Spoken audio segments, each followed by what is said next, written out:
साहब अगर चाहते जेडे प्रधान ने धामी साहब ने इन्हों लिखी है लैटर कि ये जगह तुसी रूल 17 पंथ की आवाज बंद करनी चाहिए।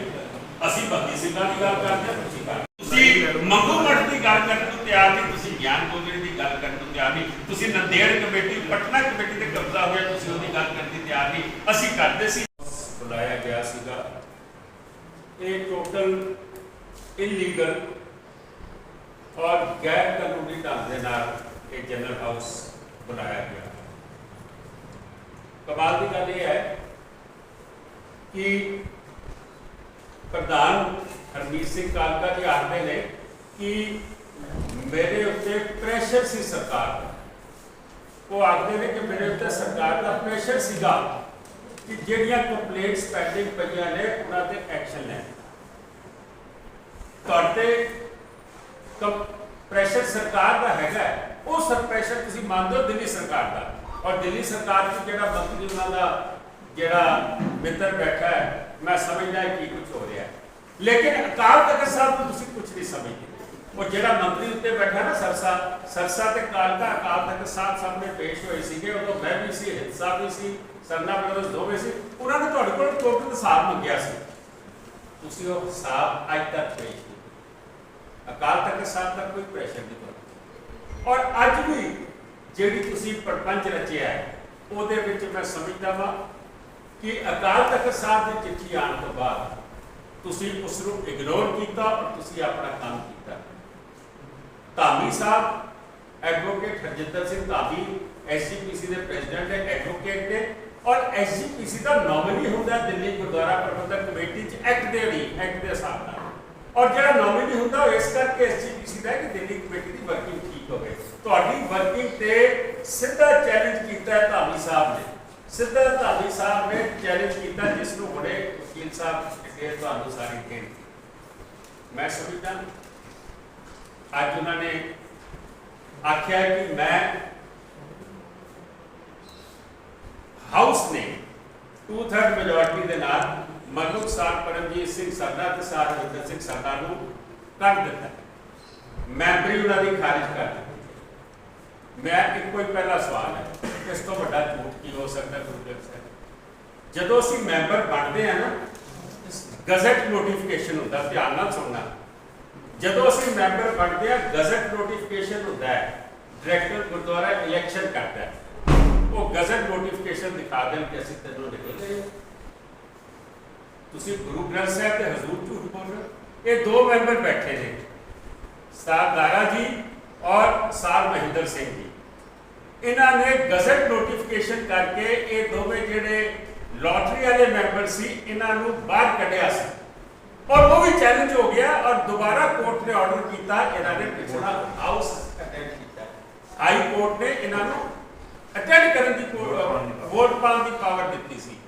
मैं समझदा वो गजट नोटिफिकेशन भी कर सकते हैं, पर एक कोई सवाल है यार, तुसीं कर दिता है, तुहाडा हाउस जैनुअन है, तो तुसीं क्या गए, तुसीं सानू गजट नोटिफिकेशन दिखा दिओ कि मनजीत सिंह परमजीत सिंह सरना हरजिंदर सिंह सरना कट दिता। कालका जी तुसीं डीप स्टेट का काम कर रहे हो, तुसीं सरकार दे हथ चौके बन के कौम नूं खत्म करने का काम करते पे हो, तुसीं अपने दादे की भी लिमिट क्रॉस कर गए।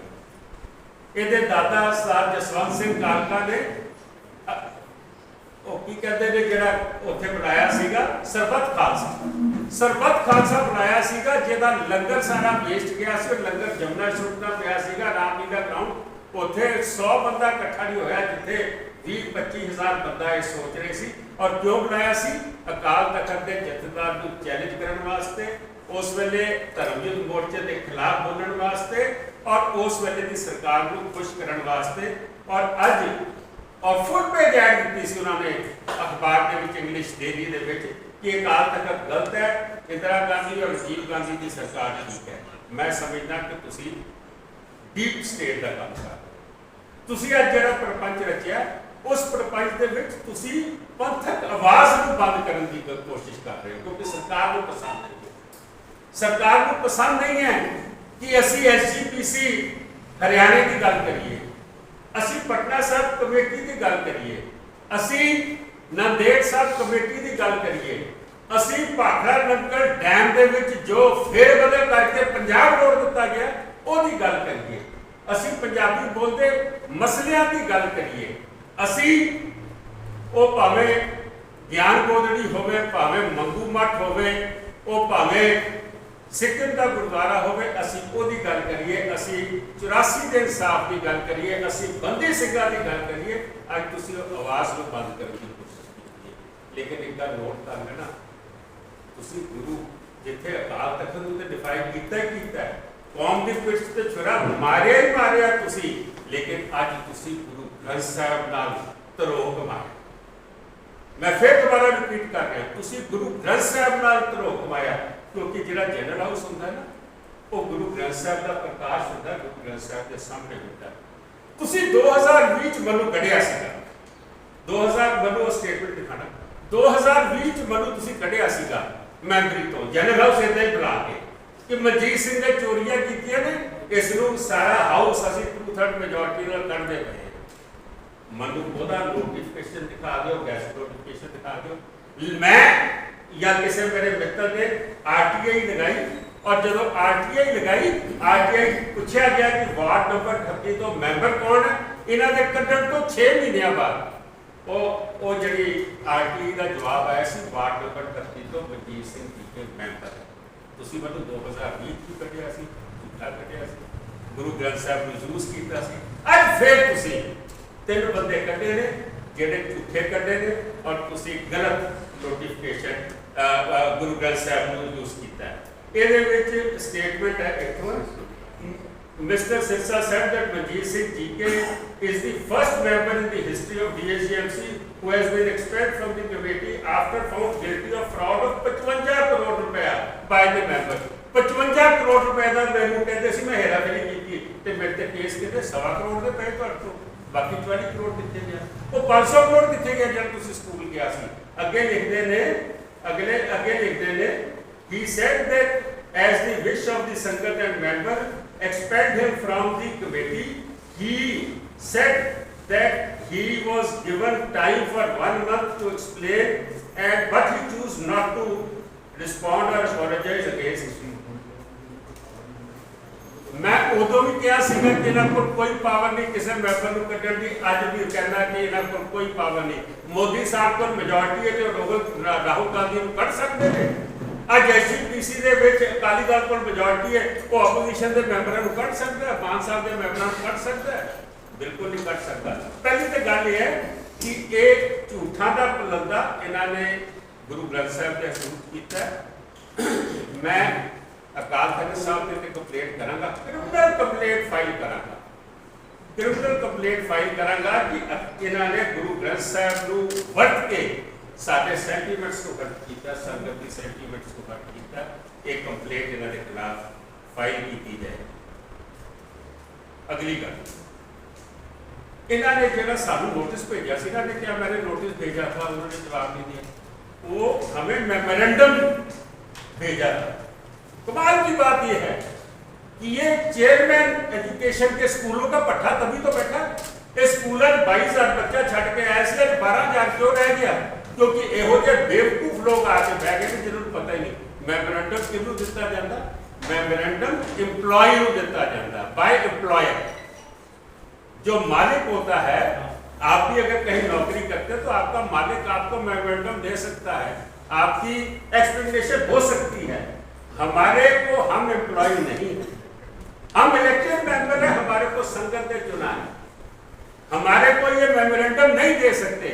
और जब मेमोरेंडम नहीं दे सकते तो हमने इनका जवाब ही क्यों देना था, क्योंकि इनका सवाल ही गलत था, इनका बेस ही गलत था। ये मेमोरेंडम का जवाब हमारा देना बनता ही नहीं।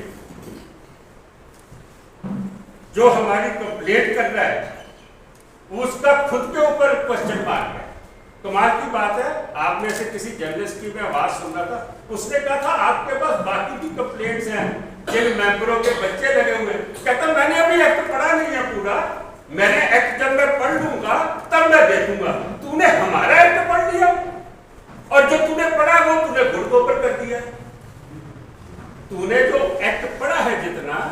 वो तूने गुड़ गोबर कर दिया, क्योंकि तू हमें निकाल ही नहीं सकता, तू हमें मेमोरेंडम दे ही नहीं सकता। मैं समझता हूं ये इन्होंने सेक्शन 17 में कार्रवाई, इसके ऊपर मैं बहुत नहीं जाऊंगा क्योंकि मैं चाहूंगा कि बेनीपाल जी इस पर बोलेंगे, लेकिन मैं अगली बात जो करनी है वो जरूर मैं आपसे करूंगा।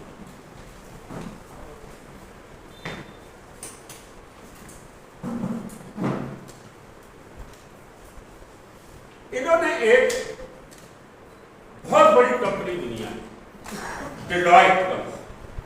डेलॉयट कंपनी से इन्होंने ऑडिट कराया था, फोरेंसिक ऑडिट, जिसके लाखों रुपए दिए। किसके लिए दिए? इसलिए दिए कि मजीद सिंह ने जो चोरी की है वो डेलॉयट कंपनी एक एक खाता निकाल के मजीद सिंह का सामने रख देगी। अरे भाई, उसकी रिपोर्ट को आए हुए 4 साल हो गए, वो रिपोर्ट कहाँ है? वो रिपोर्ट क्यों टेबल नहीं हो रही? मैं तुम्हें खुद कह रहा हूं, डेलॉयट की जो रिपोर्ट है वो मेहरबानी करके टेबल कर देते आप। आपको कहा था कि साहब भी मांग रहे डेलॉयट की रिपोर्ट, आप उसको दे दीजिए। वो क्यों नहीं दे रहे? वो इसलिए नहीं दे रहे कि जिस दिन डेलॉयट आया उस दिन इनके खजाने में लाखों रुपया शॉर्ट था, जो उन्होंने अपनी रिपोर्ट में दिया। लाखों रुपया कैश शॉर्ट था इनके खजाने में। और जब डेलॉयट की रिपोर्ट आई, सरसा साहब जो आज मंत्री हैं, इन्होंने 4 दिन अपना कमरा बंद रखा अपने पीए के साथ और एक एक वाउचर को फाड़ा है।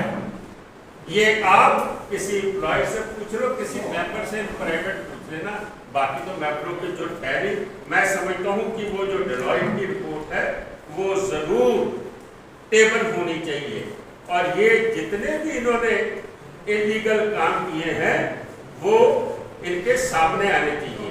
इन्होंने एक बात और बोली, इन्होंने बोली कि धामी साहब हमें कह रहे हैं कि हम जनरल हाउस को बुला रहे हैं, क्योंकि इन्होंने इसलिए बुलाया जहां पे हमारे को निकालना, पंथ की आवाज बंद करना, दूसरी तरफ जो शताब्दी मनाई जा रही है उस शताब्दी को डिस्टर्ब करना। नगर कीर्तन आ रहा है, लाखों की संगत नगर कीर्तन को रिसीव करने के लिए रात को 3-3 बजे तक सड़क पे खड़ी है, ये उसको डिस्टर्ब करना चाहते थे। और आगे से जवाब देते धामी साहब ने 3 नवंबर को क्यों बुला दिया? अरे भैया, एक्ट है एसजीपीसी का कि 30 नवंबर से पहले अगर चुनाव नहीं होते तो डीसी अमृतसर चार्ज लग जाएगा। हम आपको नहीं मना करते, आप जनरल हाउस बुलाएं, आप जनरल हाउस जरूर बुलाएं। उस जनरल हाउस के अंदर एजेंडे रखे पॉजिटिव, ये एजेंडा रखे कि 22,000 बच्चे से 10,000 बच्चा हो या 12,000 बच्चा क्यों रहे। उसमें ये एजेंडा रखे कि जो आपने लिस्ट दी है गुरुद्वारे की प्रॉपर्टी की, गुरु तेग बहादुर की प्रॉपर्टी की हाई कोर्ट के अंदर, कि वो हाई कोर्ट नीलाम करके 500 करोड़ रुपया टीचरों का जो पे कर दे, वो उसके अंदर एजेंडे में रखे। आप ये रखें कि गुरु तेग बहादुर की 300 साल शताब्दी आई है, हम एक इंजीनियरिंग कॉलेज बनाने जा रहे हैं, हम दिल्ली में गुरु तेग बहादुर के नाम पे यूनिवर्सिटी बनाने जा रहे हैं, हम धर्म प्रचार के लिए क्या करने जा रहे हैं। आप इलेक्शन जो आपकी ओवरड्यू हो चुकी है वो आप